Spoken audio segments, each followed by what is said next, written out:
والقتل بالرومية. ويقال القسط مصدر المقسط وهو العادل، وأما القاصد فهو الجائر. حدثنا فضيلة الشيخ المفتي محمد أنس القاسمي حفظه الله وأكرمه في الدارين، عن فضيلة الشيخ المفتي محمد سيد البالغوري، عن فضيلة الشيخ فخر الدين رحمه الله تعالى، عن فضيلة الشيخ شيخ الهند محمود الحسن الدوبندي. وحدثنا فضيلة الشيخ المفتي عبد الصمد حفظه الله وأكرمه في الدارين، عن فضيلة الشيخ نصير أحمد عن فضيلة الشيخ حسين أحمد المدني، عن فضيلة الشيخ شيخ الهند محمود الحسن الدوبندي.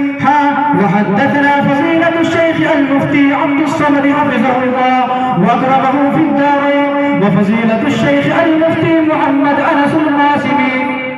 حفظه الله وأكرمه في الدارين. قال حدثنا فضيلة الشيخ عبد الحق الأعظمي، عن فضيلة الشيخ شيخ الإسلام حسين أحمد المدني، عن فضيلة الشيخ شيخ الهند محمود الحسن الدوبندي،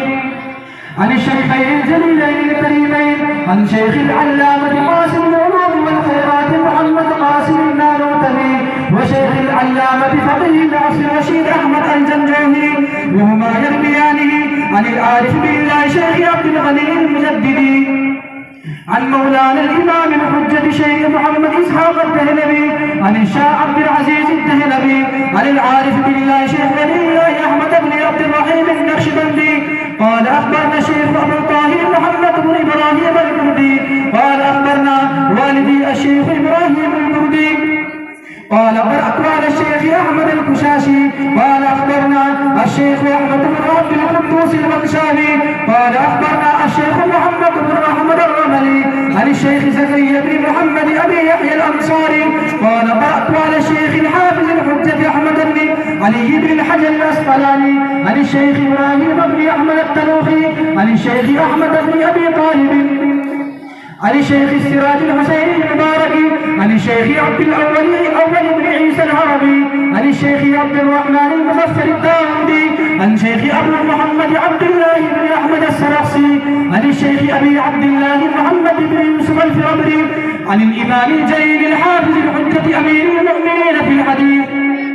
أبي عبد الله محمد بن إسماعيل بن إبراهيم بن المغيرة بن بردزبة الجوفي اليماني البخاري رحمه الله تعالى، ومتعنا بفيوزهم وعلومهم أجمعين آمين يا رب العالمين، أنه قال حدثنا أحمد بن رشد وقال حدثنا محمد بن فضيل الأمارة بن القعقاع عن أبي زرعة عن أبي هريرة رضي الله تعالى عنه قال النبي صلى الله عليه وسلم كلمتان حبيبتان إلى الرحمن خفيفتان على اللسان ثقيلتان في الميزان، سبحان الله وبحمده سبحان الله العظيم.